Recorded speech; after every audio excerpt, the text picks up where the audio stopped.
Ma'asyiral ikhwan, ma'asyiral hadirin, jamaah majelis ta'lim ilmu fikih Masjid Nawangkidul yang dirahmati Allah. Assalamualaikum warahmatullahi ta'ala wabarakatuh.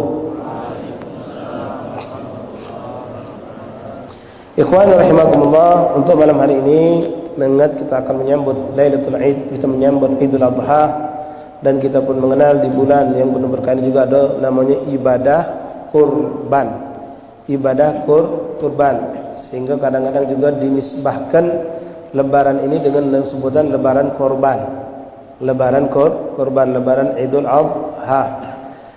Maka pada malam hari ini insyaallah kami akan mengupas seputar hubungan tentang hukum-hukum adhiyah, hukum-hukum yang berhubungan dengan menyembelih kurban. Ikhwan rahimakumullah, menyembelih korban hukumnya sunnah muakkad, bukanlah sesuatu yang wajib kecuali kalau seorang itu bernadar. Kalau dia bernadar, mengucapkan aku bernadar untuk menyembelih korban misalnya, maka hukumnya menjadi wajib. Atau dia mentaklikkan, menggandengkan sesuatu yang dia harapkan dengan korban.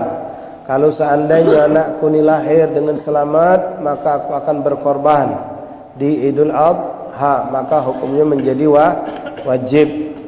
Asli hukum adalah sunnah, sunnah muakkad. Namun sebagian ulama mengatakan fardu kifayah bagi orang yang mampu. Fardu kifayah maksudnya yakni satu keluarga, wong ini wong mampu, dia punya kemampuan, dia mampu untuk nyembelih satu kambing, bahkan lebih dari satu kambing pun mampu, tapi tidak ada satu keluarga itu pun satu pun yang berkorban, maka sekeluarga ini dianggap melalaikan apa yang dianjurkan Nabi. Kalau dikatakan itu fardu kifayah berarti berdosa segumah-gumah. Kalau itu dikatakan sunnah kifayah, maka berarti na'udzubillah segumah-gumah meninggalkan sunnah Nabi. Di sini ikhwan perlu kami sampaikan banyak salah persepsi, banyak salah wong anggapan korban ini macam haji seakan-akan. Kalau sudah tak lagi. Padahal korban ini ikhwan mirip seperti zakat. Selagi kita mampu kita disuruh. Cuma zakat itu wajib, korban ini tidak wajib. Jadi bukanlah sudah. Sering kita kadang-kadang nawari seorang yang kita yakini punya kemampuan, Pak Haji Sulaiman namanya misal, Masya Allah rumah gedong usahanya maju. Pas kita tawari dari pengurus masjid nak ngadakan korban, kita tawari, kita datangi Pak Haji nak melok korban apa tahun ini? Oh sudah aku tahun tadi katanya. Kau kaya bukan tahun tadi, tahun ini kau tetap masih orang kaya. Tahun ini korban lagi, tahun depan kaya korban lagi, tahun depan kaya korban lagi. Selagi kita mampu sepanjang hidup disunahkan berkorban. Nah, kalau sekeluarga, misal kita orang 5, kita laki bini, anak kita 3, memang ada kemampuan tiap tahun 5 kambing atau tiap tahun orang 5 ini berkorban melok sapi atau apalah terserah, maka itulah yang terindah, itu yang terbaik. Tapi kalau tidak, minimal harus menjatuhkan hukum ini biar lepas dari tuntutan satu dari sekeluarga ini harus berkorban di setiap tahun. Digilirkan tahun ini kita, tahun depan bini kita, tahun depan lagi anak kita yang sudah balik. Kalau belum balik belum dianjurkan. Walaupun boleh baik sunnahnya Abdullah yang sudah balik. Bukan ada larangan untuk yang belum balik, boleh. Cuma Abdullah untuk yang sudah balik, karena dia lebih tuntut untuk bersedekah ini. Ikhwan rahimakumullah, jadi ingat ya, berkorban itu bukan setahun seumur hidup. Dia mirip seperti zakat. Ketika kita ada kemampuan kita keluarkan, kita ada kemampuan kita nyembelih. Sebetulnya lagi kita ini kalau memang mau benar-benar mendapatkan fadail dari korban, ana yakin semua kita mampu ikhwan. Kalau kita mau berusaha. Yang model punya penghasilan sehari, apalagi masih bujang, maaf ya, belum ada beban apa-apa gini, nabung 5.000 sehari, setahun minimal 17,5 dia dapat. Mungkin dapat kambing yang paling kecil yang sah, Kalau dia pengen semangat dilebihkannya, sesekali dilebihkannya jadi 100.000. Setahun mungkin terpekang dia 2 juta, 2 juta setengah, dapat kambing belagak. Sebenarnya mampu, cuma kita tidak mau untuk berusaha seperti itu. Tapi maaf, coba kalian mau kawin, ente tidak ada orang gambaran bakal dapat duit langsung berdegep banyak. Apa yang ente lakukan? Nabung ente pasti. Nabung pasti ente. Nak kawin ngapa? Kalau aku tak nabung lagi tak jadi kawin. Sudah terbayang ke permintaan mertua ni sekian puluh juta. Berusaha ente semangat nyari. Tapi subhanallah ikhwan, untuk haji yang mungkin terlalu besar biaya, tapi kalau kita mau, kita bisa coba standarkan haji dengan kawin itu sama. Cita-cita pengen kawin kita tahan, cita-cita untuk haji tahan, tidak. Cita-cita untuk nyembelih kambing, sapi, korban yang cuma 2,5 juta. Maaf ya ikhwan, anak bukan nak memojokkan, ya biar sadar dirilah. Wong yang perokok nih, kamu yang merokok nih, wallah bakal dituntut sama Allah, bakal dituntut oleh Nabi Muhammad. Kalau sampai kamu mati, kamu belum sempat berkorban, belum sempat berhaji. Tiap hari nunu duit 15.000, paling kecil 10.000 modal sebungkus. Kalau 10.000 bayar kan 3 juta sudah setahun. Itu ngembek 60 hari dah saya hitung 3 juta. Ya Allah, bangsa 10 tahun macam sekarang nih, nak pergi haji kan nunggu 10-15 tahun, bahkan 10 tahun 30 juta yang tidak dapat duit. Itu kaget kan naik lagi rokok tuh. Ente sudah tak jadi haji, tidak berkorban, tidak taat kepada Allah, ente melakukan sesuatu yang dibenci oleh Rasulullah, dituntut. Makruh juga. Ente jangan bilang makruh juga. Mubadirnya itu haram hukumnya. Merusak diri itu haram hukumnya. Tak berlebihan. Kalau ulama ada yang mengatakan haram hukumnya, tidak berlebihan. Walaupun kebanyakan mengatakan makruh. Kalau sampai duit jajan sekolah anak kita, duit jajan bini kita, duit belanja sampai berkurang gara-gara ini, waduh. Ya. Dan maaf ikhwan, kamu jangan, ustaz tu kiai-kiai itu di Jawa tu, kita ni banyu zember, mereka tu banyu sungai yang luas. Kalau boleh nak ngebaguskan, sebenarnya tak bagus juga, tetap mugolak kiai, mugolak ustaz, kalau ngerokok tetap tak bagus. Ya, tetap tak bagus. Karena itulah, tak bagusnya apa? Ya kita jadi kedalil mereka tuh. Ustaz lagi ngokok, kiai lagi ngokok. Hanya jadi dalil. Padahal kiai itu ibadahnya 100 kali lipat dibandingkan kita. Maksiatnya kita 100 kali lipat lebih banyak dari dia. Kita cuma ngembek yang sama ngokoknya baik. Ini tidak benar. Ikhwan rahimakumullah, wallahi ikhwan, tahun ini insyaallah kesempatan kamu dah lakukan, tidak korban, cuma gara-gara ngaku tak kata duit tapi ngerokok jalan, pasti nyesal yaumul kiamah. Bahkan tiap tahun kita pacak gilir ke ikhwan. Tahun ini aku sedekah korban, alhamdulillah aku sudah, biniku sudah, anakku sudah, emakku sudah, bapakku sudah, kakekku niat ke kakeklah meninggal, korban dengan nama kita, hadiah pahala untuk kakek kita. Pacak kita. Cuma kita tidak mau. Kita tidak mau. Antum pengen punya motor, mak mana cara? Oh nabung, usaha gitu. Sebulan 799 berejo gitu, dia punya motor kendaraan di dunia. Ini kendaraan di akhirat. Rasul yang ngomong, korban yang kita korban bakal jadi kendaraan kita di yaumil kiamah. Lintas sirat dengan begitu cepatnya. Tapi kita tidak pernah berpikir untuk korban kendaraan akhirat. Tapi ikhwan rahimakumullah, adapun dalil perintah untuk berkorban ini kuat di samping banyak hadis Nabi dan Al-Quran pun menjelaskan. Dalam surah Inna a'tainakal kautsar fasalli li rabbika wanhar. Fasalli li rabbika, dan salat engkau kepada Tuhan, maksudnya salat Idul Adha. Wanhar, dan nyembelihlah korban. Rasulullah sallallahu alaihi wasallam mengatakan ketika beliau berkata kepada putri beliau Sayyidatuna Fatimah Zahra al-Batul yang waktu itu berkorban kambing atau kibas, beliau dianjurkan Nabi untuk ikut menyaksikan penyembelihan korban tersebut. Nabi mengatakan, ya Fatimah, gumi ila dhahitaki fashhadiha fa innaka bi awwali gutratin taqtur min damiha ay yaghfirunaka ma salab min dambiki. Qalat ya Rasulullah, alana khassa ahlul bait aw lana wal muslimin? Qala bal lana wal muslimin. Rawahu Imam Al-Bazzar. Rasulullah berkata kepada putri yang tercinta Sayyidah Fatimah, Fatimah ayo bangun, lihat ya, suruh lihat dari jendela rumahnya, korban di samping rumah. Kau saksikan korban kambing milikmu. Kenapa kata Rasulullah? Dengan engkau menyaksikan, engkau akan mendapatkan ganjaran ampunan dosa ketika sembelihan itu keluar darahnya. Di situ ampunan dosa diberikan Allah kepada kita. Kalau memang kita bisa lihat, maka disunahkan melihat. Kalau mampu nyembelih sendiri, ya silakan nyembelih sendiri. Tapi untuk perempuan, hukum nyembelih boleh. Perempuan nyembelih kambing, nyembelih sapi, nyembelih ayam boleh. Tapi abdulnya wong lanang, karena kekuatan betina itu secara mental, secara fisik tidak sekuat laki. Tapi kalau ada perempuan, banyak perempuan badui itu yang tinggal di pegunungan-pegunungan desa-desa, mereka biasa nyembelih kambing, lebih cekatan dari kita, boleh, sah-sah saja. Lalu Rasulullah mengatakan, man dhaha tayyibatan biha nafsah muhtasiban li adhiyati kana lahu hijaban minan nar. Rawah Imam Tabrani. Rasul mengatakan, siapa yang berkorban benar-benar karena Allah dia berbuat, bukan minta disebut, bukan minta disanjung. Ya, ada orang naudzubillah min dzalik, ya Rabb, ini masalah hati, ikhwani. Ya, masalah hati. Kadang-kadang ada orang yang tak mau berkorban di kampungnya dewek, berkorban di tempat-tempat lain dia. Ngapo? Tak bisa nyago hati kalau di kampung anak Ustaz. Anak kalau disebut nama anak, ini korban punya fulan besar hati, besar kepala.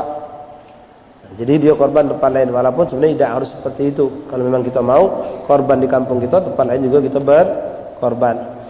Rasul mengatakan, man dhaha tayyibatan biha nafsah muhtasiban la adhiyati, siapa yang berkorban benar-benar semata-mata karena Allah, maka korban tersebut akan menjadi pelindung baginya dari azab api nerakanya Allah. Bisa kita dapat, ikhwani, pelindungan azab dari api neraka Allah dengan kita berkorban. Masyaallah, bab rahimakumullah. Tayyib, korban. Berkorban tadi sudah tahu kita hukumnya, ya, boleh, hukum aslinya tidak wajib, sunnah muakkad. Ada juga ulama mengatakan fardu kifayah. Artinya satu keluarga yang mampu harus ada satu di antara mereka yang berkorban. Tidak boleh tidak ada yang berkorban sama sekali. Adapun mau berkorban semua silahkan kalau memang kita ada kemampuan. Ikhwan rahimakumullah, korban dilakukan setahun sekali, waktunya muayyan, seperti haji. Waktu berkorban itu beda dengan kekah. Kalau kekah waktunya sepanjang tahun, itu boleh kapanpun, termasuk di waktu wong berkorban kita kekah pun boleh. Tapi korban tidak bisa dilakukan kecuali di hari yang sudah ditetapkan, mulai dari pagi setelah terbit matahari hari lebaran sampai terakhir sebelum terbenam matahari tanggal 13 Zulhijjah. Jadi 4 hari lamanya kurang lebih. Mulai dari pagi setelah terbit matahari, walaupun belum sholat lebaran boleh. Walaupun belum sholat lebaran boleh kita nyembelih korban. Afdalnya sesuai dengan urutan ayat tadi, fasholli li rabbika wanhar. Dan sholatlah engkau, sholat di situ ada sholat Idul Adha, wanhar. Di situ bukan thummanhar. Kalau thumma atau fanhar fa, maka harus setelah sholat. Harus setelah sholat. Tapi di sini wanhar dengan waw dan nyembelih, bukan kemudian. Kalau kemudian berarti harus berurut, sholat dulu baru nyembelih. Nah di sini enggak. Ya boleh kita nyembelih dulu baru korban. Cuma afdolnya sholat dulu baru nyembelih korban. Ikhwan rahimakumullah, yang boleh dikorbankan itu, ya, yang boleh dikorbankan dari hewan 3, yaitu onta, sapi dengan segala jenisnya, kambing dengan segala jenisnya, mau kambing kacang, kambing Jawa, kambing kibas, ya silakan. Jangan kambing berok. Ya, kambing berok itu tumbuh-tumbuhan, bukan kambing. Kambing hitam jangan juga. Ya, kambing terserah, kambing kibas yang domba boleh, kambing Jawa, kambing kacang silahkan. Taib ikhwan rahimakumullah. Jenis kambing afdal, jenis hewan afdal disembelih pejantan, bukan betina. Kalau betina boleh, boleh, tapi bukan afdal. Afdalnya pejantan, tanduk. Ya sudah tanduan. Betina boleh, Tapi kalau betina lagi hamil makruh. Kambing betina sedang hamil ente potong, ente sembelih makruh. Apalagi maaf, ada orang yang pelit, bunyinya korban, keluar sana keluar sini, kami nak korban, tapi kemana-mana mutanya ada kambing betina dah, ada kambing betina dah. Ngapa? Murah dijual. Kambing betina lebih murah dari kambing pejantan. Kambing pejantan ini lebih mahal karena memang lebih afdal. Jadi kambing betina boleh. Kalau lagi hamil jangan, bukan tidak boleh tapi makruh. Kalau sudah disembelih itu kambing, kita yakin di dalam perutnya ada anaknya. Sembelih. Subhanallah. Kambing maknya sudah meninggal, anaknya masih bergerak di perut. Bagaimana? Apakah kita keluarkan belek perutnya, lalu kita keluarkan anaknya, kita boleh pelihara? Oh jangan. Ini anak biarkan nanti mati sendiri dia. Kalau dia mati sendiri maka hukumnya bukan bangkai, tapi sudah dihukumkan sembelih melok emak. Jadi cukup nyembelih emaknya, anaknya di dalam ikut mati, itu sudah dihukumi sudah disembelih. Kalau ternyata masih hidup, belek sembelih. Disembelih, jangan dipelihara. Kenapa? Itu sudah hitungan satu sama emaknya. Jangan disejari kita. Mbak anaknya dibesarkan lagi. Nah, ini langsung disembelih juga kalau memang kita pengen dia cepat mati. Kalau dia mati dalam perut, yang penting kita yakin ini kambing sebelum emaknya dipotong dia masih bergerak. Pas emaknya dipotong sudah selesai, emaknya sudah mati, sejurus kemudian, sesaat kemudian nyusul, yang di dalam tidak bergerak lagi sudah mati. Bagaimana hukum yang di dalam ini? Apakah dianggap bangkai? Tidak, hukuman ikut emaknya. Jadi hukumnya seakan-akan sudah disembelih. Dari jenis pejantan Abdul. Nah, kalau kambing beranaan masih menyusui, haram hukumnya kalau anaknya ada. Kambing sedang menyusui, ente ambek emaknya, ente sembelih, zalim. Manusia pun tidak boleh, hewan pun jangan. Anaknya mau nyusu dengan siapa? Dipisahkan dengan cara seperti itu tidak boleh. Haram hukumnya perbuatan kita. Perbuatan kita yang haram. Daging sembelihan tetap halal, tapi perbuatan kita yang haram. Baik. Pejantan dari segi jenis, kemudian dari segi warna, afdal cari yang putih. Kambing atau sapi itu cari yang warna putih. Nah, maka kalau tukang kambing yang cerdas, pinter, pembeli juga pinter, ketemu cocok, sudah bermain harga dia. Nak nyari kambing belaga, iya. Nah, tunjuk itu nah. Sok tinggi bertanduk pejantan putih pula, berani dijual mahal. Yang beli pun berani beli mahal. Kenapa? Dia bukan hitungan duit, hitungan pahala. Afdal pejantan putih pula bertanduk belaga. Semakin sempurna kambing itu semakin besar pahala. Putih, tidak ada putih, cari putih yang ada bercak-bercak. Putih polos mungkin, yang putihnya mayoritas mungkin ada bulu dikit kuning di sininya, putih kebanyakan, itu yang kita cari. Tidak ada yang campuran putih lebih banyak daripada selainnya. Tidak ada lagi warna yang agak mulai tua dari putih, kuning. Tidak ada kuning, warna coklat. Tidak ada coklat, warna abu-abu. Terakhir baru warna hitam. Warna hitam paling akhir. Tapi warna hitam ini pejantan lebih afdal ketimbang warna putih kambing betina. Tinggal kamu pikirlah, jangan nak beli murah tadi. Tahan nyari kambing bunting, kambing hamil dicariin kamu murah. Kalau kita ngomong nak miara di mahal kuang. Jadi kambing pejantan hitam secara hukum derajatnya paling rendah di kalangan pejantan hitam. Ini lebih afdal ketimbang kambing betina yang putih, putih. Tapi ikhwan rahimakumullah, disunahkan memotong kapan? Hari H paling afdal, pada hari lebaran. Sesuai hadis Rasulullah SAW yang mengatakan dari Sayyidatuna Aisyah radhiyallahu an, ma amila adami min amalin yaumin nahar ahabba ilallah min ihraqid dam. Tidak ada amalan yang paling dicintai Allah yang dilakukan seorang muslim di hari lebaran melebihi daripada menumpahkan darah korban, artinya berkorban. Itu afdalnya. Tapi kondisi mungkin tukang sembelihnya ngomong hari H kami tidak bisa, kami sibuk, kami ini panitia masjid, kami yang ngurusi sholat id, kami ngurusi sejadah, ngurusi tidak bisa. Atau kebetulan hanya hari Jumat, waktunya sempit, ditunda hari berikutnya. Silakan. Kapan kesepakatan orang kampung, yang penting tidak keluar dari batasan waktu tadi. Kapan waktunya mulai? Dari hari H-nya, hari Lebaran. Setelah terbit matahari, dilewatkan sedikit seperti orang melakukan sholat 2 rakaat. Katakanlah lewat 5 menit. Atau lebih gampang, lebih pas lagi boleh ente ambil ketika masuk waktu isyraq. Walaupun belum sampai isyraq sudah boleh. Penting terbit matahari jam berapa? 6:05 misal. Tambah ke 5 menit, maka sudah boleh kita untuk menyembelih korban walaupun belum sholat id. Ya, afdhalnya setelah sholat id.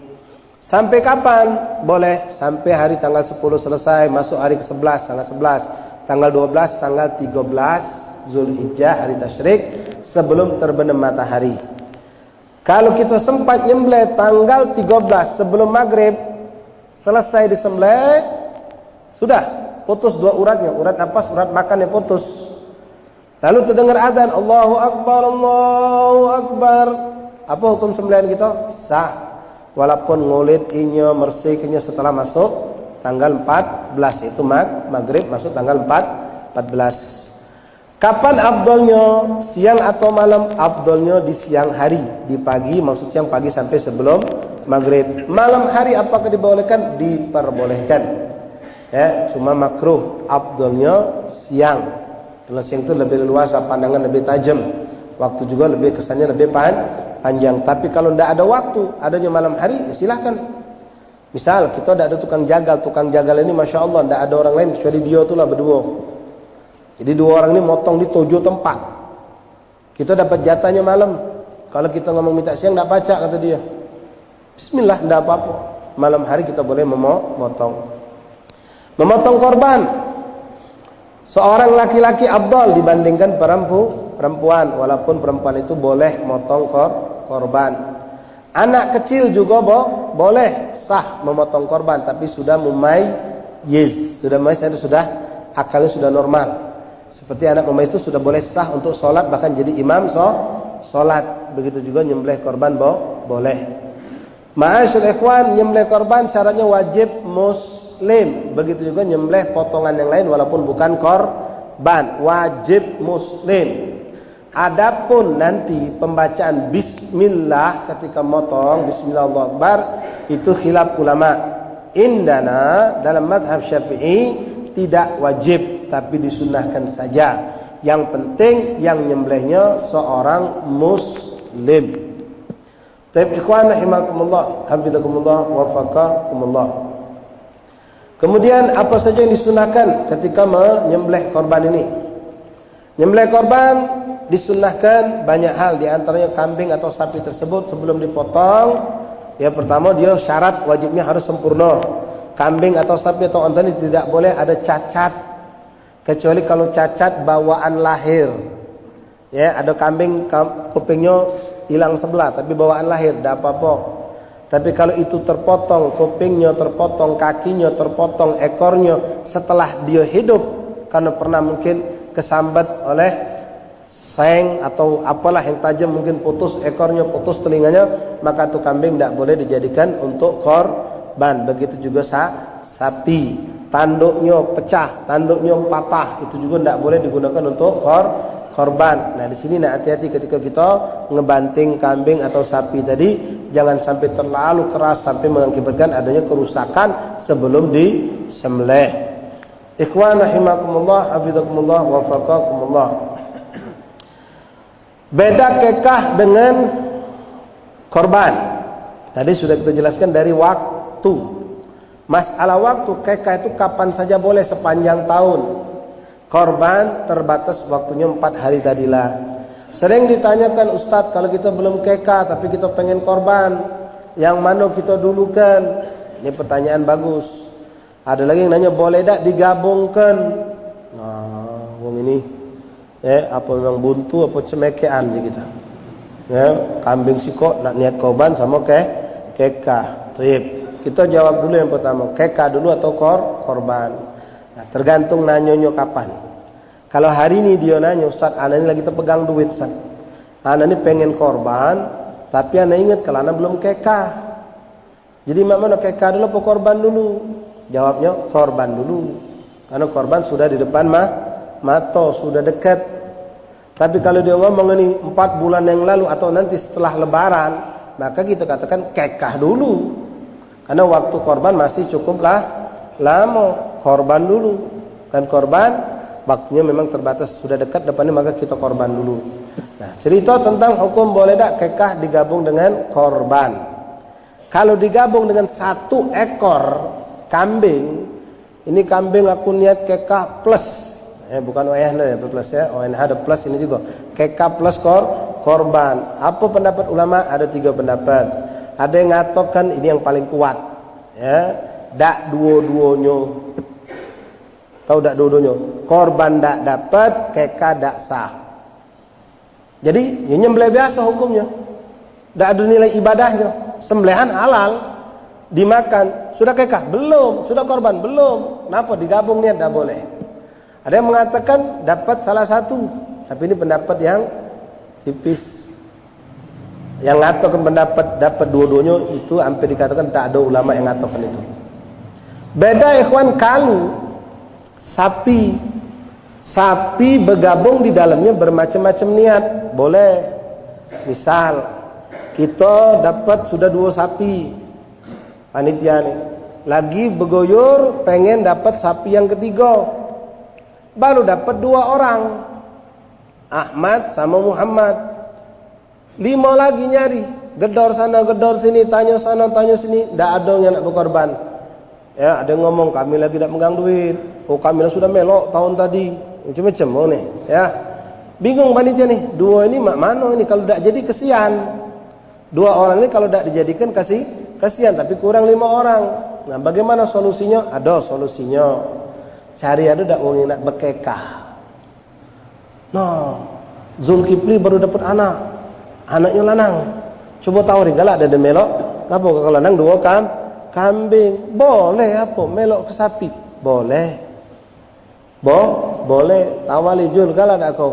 Kekah anak kau yang baru lahir kemarin itu 2 minggu yang lalu. Iyo, aku ni pengen juga sebenarnya. Cuma aku nak korban, nak kekah. Sudah kau kekah ke bebek dulu je deh. Jadi misalnya dia nak kekah, kata kalau korban belum niat korban, kan? Kekah dia, melok ke dalam sapi, boleh. Jadi berapa sudah dapat? 4, masih kurang 3. Uang 3 bingung kita mak mana ni? Dengar lagi kawan kita sikok lagi. Usman dapat anak betina. Nah, jadi kita jadilah sikok kambing. Pakai iman pacar tak melok ngau. Berkekahlah kau tu ngapo. Kalau berkorban kan lain. Korban tu sifatnya sunnah. Kalau kekahnya ada ulama mengatakan wajib. Jadi orang lebih terdorong untuk kekah biasanya ketimbang korban tadi. Melok ke kekah kau. Melok di mana? Sapi. Kami ni kurang uang. Yang baru uang 4 kurang 3 lagi. Ikut dia anak putri 1. Ikut kambing tadi sikok. Jatah kambing dijadikan sapi kan 1 sapi 7 kambing nilainya. Jelas? Dapat. Uang 5, tinggal 2 lagi. Muter sana, muter sini. Belum ada dapat. Akhirnya mak mano? Ada tukang daging. Uang penjual daging. Deketi. Kalau dapat melok kami pak. Melok apa? Kami ni sapi, kurang 2 uangnya. Bapakku nak aku ni mana galak kau? Aku dah ada berkorban. Aku dah ada nak kekah juga. Sudah galau kekah korban juga. Aku dah ada korban. Sudah bapak berdagang jatuh lagi.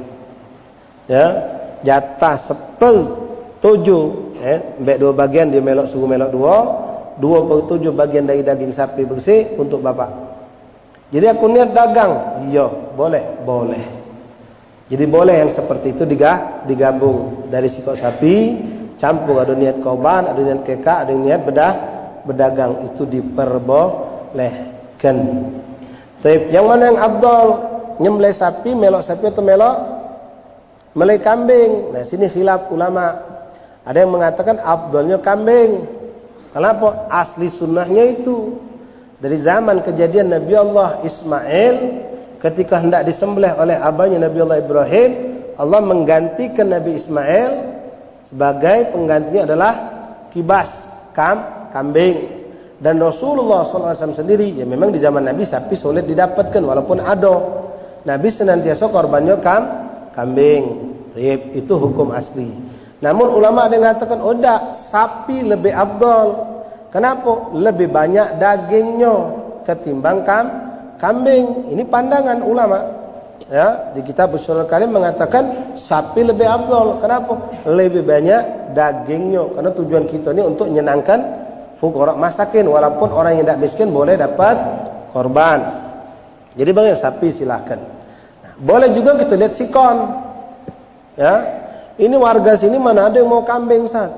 Ya, macam kami di Lebak Murni sana, masyarakat situ dulunya mayoritas orang Jawa. Ketika kita nyembelih kambing, kita bagi ke kupon, nunggu sampai asar, tidak ada yang datang, cuma berapa orang. Tapi mereka tidak mau ngambil kambing.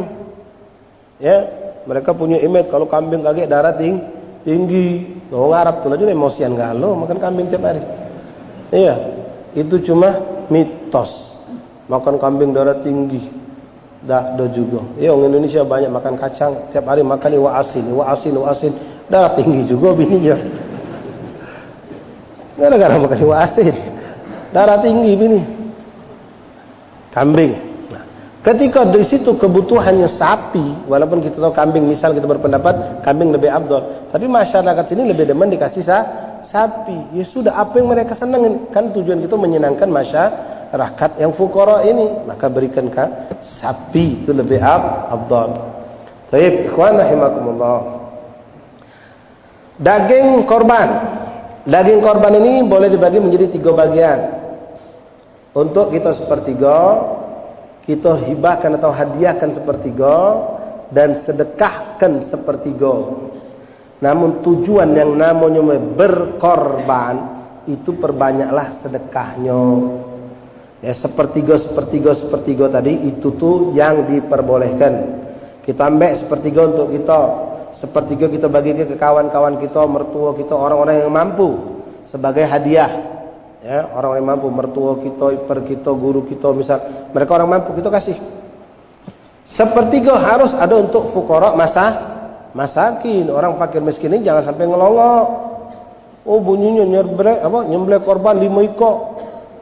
4 gawak balik sikok bagi-bagi ke. Itu numpang nyembelih namanya. Ya. Bagi untuk fuqara masakin diperbanyak. Paham? Jadi kalau bisa kita ngembek sedikit lah. Ya, sepertiga dari sepertiga kalau bisa kita ngembek. Kalau kambing yang kita potong tuh jadi dapat misal 12 kilo, kita ambek 2 kilo jadilah. Jangan 4 kilo. 2 kilo kita ambek, 2 kilo lagi untuk berbagi, sisa 8 kilo fuqara masakin, itu namanya berkorban. Oh, kalau kami tak kami juk kalau tak do kami nak ngembek, salah pula. Ngapa? Ambek keberkahan daging itu. Karena Rasulullah menyuruh kita ngambek walaupun cuma segenggam. Ambek keberkahan daging tadi, kecuali kalau nazar. Kalau nazar tak boleh sama sekali kita ngambek bagian apapun dari korban itu. Dagingnya kah, kepalanya kah, kulitnya, jantungnya, hatinya, semua tak boleh kita ambek. Lepas semua. Tapi kalau kita korban biasa, korban sunnah, maka ambek ikhwan, walaupun sedikit dapat segenggam jadilah ngambek keberkahannya. Ya, jadi jangan ngambek terlalu banyak, utamakan fuqara masakin. Jadi boleh kalau kita ngajak orang nyate dari daging korban kita, boleh. Boleh, itu bentuk hadiah tadi. Ya, kita kumpul ke kawan-kawan kita, sanak keluarga nyate gitu dari korban kita kemarin. Tapi fuqara masakin tidak kurang dari sepertiga sudah kita bagikan. Nah, ikhwan rahimakumullah, bidakumullah, sedikit lagi balik masalah keka dengan korban tadi perbedaan. Kalau keka itu sunnahnya dibagikan dalam keadaan matang. Artinya sudah dimasak. Masak yang rasanya manis. Malbi, pindang atau apalah, itu sunnah. Tapi boleh diberikan mentah. Boleh diberikan mentah. Korban kebalikannya. Afdalnya kasihkan mentah. Namun boleh diberikan dalam bentuk matang sudah dimasak. Jelas? Ya, keka. Perbedaan dengan korban yang lainnya adalah masalah ketika kita membagikan dagingnya, afdalnya dimasak. Dikuahkan yang banyak, dibagikan. Namun diberikan mentah, hukumnya boleh. Kalau korban, afdalnya memberikan mentah. Dimasak, boleh. Tahan kita nak nyenangkan hati fuqara masakin tadi. kita bagikan mentah, lalu kita ambil lagi sebagian, kita matangkan, kita masak, malam kita ajak makan lagi mereka ke rumah kita. Luar biasa itu. Ya, boleh-boleh saja. Nah, ikhwan rahimakumullah, bidakumullah, faqakumullah. Tadi kita sudah tahu perbedaan antara pembagian daging tadi. Ya, kita boleh ngambil sepertiga paling banyak, sepertiga kita hadiahkan, sepertiga untuk fuqara masakin. Namun kalau kita mau membagikan, ya seperti tadi kita gambarkan, ambillah kita sekilo ngambil, sekilo untuk hadiah, 10 kilo bagikan untuk fuqara masakin, itu yang lebih indah. Sekarang apa bedanya antara fakir miskin dengan orang yang mampu ketika mendapatkan daging? Ya, kita kan kadang dikasih kawan kita, bos kita nyembelih dikasih ke kita, ya atau ipar kita, mertua kita dinyembelih kita, ini alhamdulillah bukan orang fakir, bukan miskin. Apakah boleh menerima? Boleh. Tapi itu bentuknya bukan sedekah, tapi hadiah. Istilahnya hadiah kalau sedekah itu kepada fuqara masakin. Nah, apa beda kita dengan orang fakir miskin yang menerima? Bedanya ikhwan, kalau kita tidak boleh menjual, tapi fuqara masakin boleh ngejual. Ya, makanya nanti jangan bingung, di Istiqlal itu ngantri dari sampai nginep dia malam-malam, dari Tangerang, dari Banten, dari mana-mana. Kenapa? Mereka pikir lumayan kalau dapat balik bawa 3 kilo, dijual bisa ngantong 400.000. Memang boleh mereka fuqara masakin untuk menjual. Jangan nanti rotoi, kau ni ngembek daging sana, ngembek sini, kau jual, mana boleh? Siapa ngomong? Kalau dia miskin, fakir, dia boleh menjual, ya, daripada daging korban itu. Tapi kalau kita yang mampu, atau untuk kita pribadi, kita nyembelih, kita jual, tak boleh. Kita nyembelih, kita kasihkan orang lain, lalu orang itu diberikan hadiah, kita dapat hadiah dari orang. Kita jual, tak boleh. Kalau kita tidak suka, aku diinjuk kambing, aku tidak mau, aku jual baik, tak boleh. Hadiahkan lagi pada orang lain, berikan kepada fuqara masakin. Kemudian untuk nyembelih ini ikhwan, tidak boleh dijadikan upahnya dari bagian korban itu. Kita nyuruh orang berjagal nyembelih korban. Nah, tolong sembelihkanlah sapi 2 nih, kulitnya sama kepalanya upah buat kamu. Tidak boleh itu. Terlepas nadar atau bukan nadar sama hukumnya, tidak boleh. Jadi gimana? Kasih duit. Atau kalau memang kita pas-pasan, tidak punya duit lebih, ya, kita katakan sama mereka, ijab gobulnya memang beda. Ini kulit sapi sama kepala sapi kami hadiahkan untuk kamu. Upah kami mana? Kami tidak ngenjuk upah, itulah hadiahnya. Kalau orang yang ngerti, ya nimo senang hati dia. Itu diberikan kepada mereka. Tapi kalau kita ngomong upahnya nyembelih ini kepala sama kulit buat kamu, itu tidak boleh. Makanya kalau panitia korban itu harus cerdas dikit. Kalau dia beli korban, beli sapi itu harga misal ya 21 juta, hebat besar. Ya, uang 7, no pas be kalau 27 berarti uang 7 3 juta. Ya, 3 juta. Pas sudah nyetor 3 juta, nyembelih sudah, tukang jagal minta mana upah kami? No, tak kati je gitu, tak jadi. Jadi minta lebih, kreseknya, ya upah nyembelihnya. Orang yang kerja tu nak dinjuk makan, kan kalau model 2 sapi, 3 sapi, apalagi sampai 5 sapi, bisa sampai siang hari selesai, ada konsumsinya. Nah dari situlah kita tarik. Minta halalnya kita jelaskan kepada mereka yang kita tarik, harga sapi 21. Sika uang 3 juta, tapi aku minta 3.200.000 sika uang. No ngapun lebih ke 200 nih, tengah 2 untuk yang nyembelih, sisanya buat beli kresek sama konsumsi, misal begitu, dijelaskan. Ya, dijelaskan.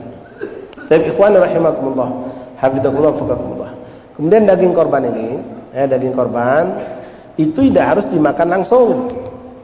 Ya, daging korban tidak harus dimakan langsung. Artinya ente kemarin nyembelih, ente simpan sampai kapan? Aku ada hajatan kaget 2 minggu lagi. Daging inilah aku buat nyamu tamu-tamu. Boleh? Boleh. Boleh, tapi jangan lupa jatah fakir miskin sudah dibagikan. Jatah ente yang disimpan. Ya, ada yang untung sampai kemarin baru dimakan.